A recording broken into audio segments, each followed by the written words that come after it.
Olá pessoal, hoje eu vou falar um pouco sobre a estrutura dos objetos no Blender. Então se nós olharmos aqui pessoal, na nossa janela Outliner, eu tenho todos os objetos que estão na minha cena atual. Se eu reparar aqui, eu tenho um objeto chamado cubo, e esse objeto chamado cubo está associado a ele uma malha, olha lá, que é a forma física do objeto. Então, essa malha, pessoal, é o mesh que representa os dados do objeto, tá? A parte visual do objeto, a parte física do objeto. Por que eu estou falando isso, pessoal? Reparem aqui, eu vou fazer uma brincadeira com vocês, para vocês visualizarem essa questão da estrutura dos objetos. E é uma coisa muito interessante para quem está trabalhando com a parte de desenvolvimento de jogos. E até com cenários 3D. Por quê? Algumas vezes, pessoal, vocês vão ter que fazer um cenário que vai existir vários elementos que são iguais. Então, às vezes você vai querer modelar, por exemplo, uma cadeira e dentro do seu cenário vai existir várias cadeiras. Ao invés de eu ficar copiando e colando os objetos, como assim? Vamos supor, eu faço um cubo, depois eu copio e colo esse objeto aqui novamente, para duplicar esse objeto. Mas e se depois eu for querer alterar essa cadeira, modificar alguma coisa nela? Eu vou ter que deletar todos os objetos e fazer essa cópia novamente? Não. Existe uma maneira mais fácil de trabalhar com isso, pensando na estrutura dos objetos. De que maneira, pessoal? Se nós olharmos aqui, nessa nossa janela de propriedades, eu tenho dois painéis aqui, duas abas. Uma é a aba de objeto, que mostra as características do objeto no mundo, no meu cenário. Então, por exemplo, a localização, a rotação e a escala. Então, aqui, eu vou pegar o meu cubo e vou transladá-lo aqui para o lado. E agora eu vou fazer o quê? Reparem que eu estou como Object Mode. Vou criar um outro objeto, um Move Sphere.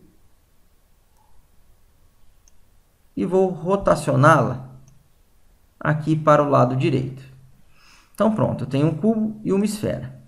Selecionei o que, pessoal? A minha esfera. Olha lá. Também a minha esfera, ela possui aqui a localização do eixo X, o eixo Y e o eixo Z. O cubo também, coordenadas diferentes. Então, aqui apenas esse eixo está com valor diferente do zero. Então, aqui, vou zerar aqui esses outros dois também. Pronto. Para manter ele aqui nesse eixo igual ao cubo. E olha o que eu vou fazer agora. Se eu vier aqui nessa janela, Data, que é a parte da informação visual do nosso objeto, ele está usando o que, pessoal? Uma modelagem, um mesh criado na hora que eu criei o objeto, que é o meu Sphere, que ele até deixou com o mesmo nome. Se eu clicar aqui do lado, pessoal, Browse Mesh Data, eu posso navegar por todas as malhas que já foram criadas no meu cenário. Então, por exemplo, eu tenho a malha Cube, que está sendo usada pelo meu objeto Cube também. Olha ali. Então, o que aconteceu? Eu falei para a minha esfera, meu objeto esfera, que eu criei anteriormente, utilizar a malha, o Mesh Cube. Com isso, pessoal, se vocês olharem aqui do lado, eu consigo visualizar que essa malha está sendo utilizada por dois objetos no meu cenário. E qual que é a vantagem disso, pessoal? A vantagem disto daqui é a seguinte. Se eu vier aqui, por exemplo, no meu cubo, apertar um Tab e editar o objeto, pessoal, Edit Mode, ele vai editar todos os objetos automaticamente. Então, reparem, eu vou pegar e alterar a escala dele. Ele já altera a escala de todos os outros objetos relacionados.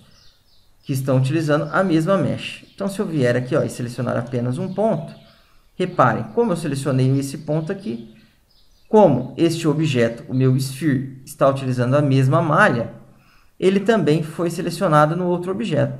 Então, se eu alterar o ponto, ó, a posição dele também vai ser alterada aqui. Então, isso aqui é muito interessante, pessoal. Para quê?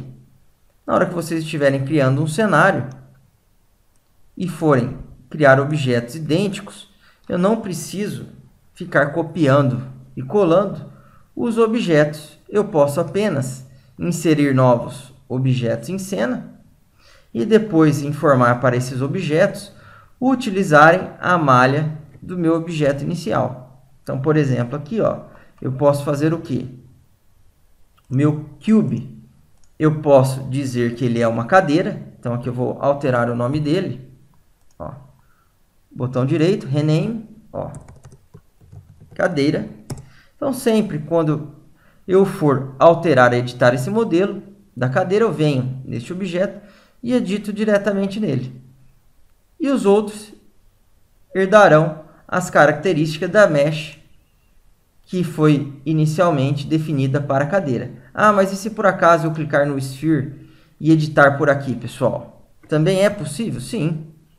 Ó, a malha é a mesma. Então, até nos objetos que vocês adicionaram posteriormente, que estiverem utilizando a mesma malha, ó, vocês podem editar por esses objetos também. Olha ali, que vai acontecer o quê? O objeto inicial, que era a nossa cadeira, também vai sofrer a modificação. Então, pessoal, isso aqui eu achei muito interessante, tá? Aqui eu também tenho o Force, que ele força o Blender a salvar essa malha, mesmo que ela não esteja sendo utilizada em lugar algum, pessoal, tá? Então, só para comentar, é um recurso que eu achei bem interessante, presente no nosso livro do nosso amigo Alan Brito. Então, deixo aqui mais essa dica para vocês de como criar vários elementos idênticos utilizando a estrutura dos objetos, fazendo com que os objetos que vocês desejam que sejam idênticos ao objeto original, modificando apenas o que a malha que você está utilizando no objeto, o object data do objeto. Então, pessoal, obrigado. Espero que vocês tenham gostado dessa dica. Nos próximos vídeos, já creio que nós vamos parar um pouco com essa parte mais teórica, que se vocês olharem até agora, nós acabamos fazendo o quê? Conhecendo bastante, ou melhor, conhecendo algumas características do Blender, como colocar vértices, colocar arestas, conhecer alguns menus. E eu pretendo, realmente, nos próximos vídeos, começar a pôr a mão na massa. Então, obrigado, pessoal, e até o nosso próximo encontro.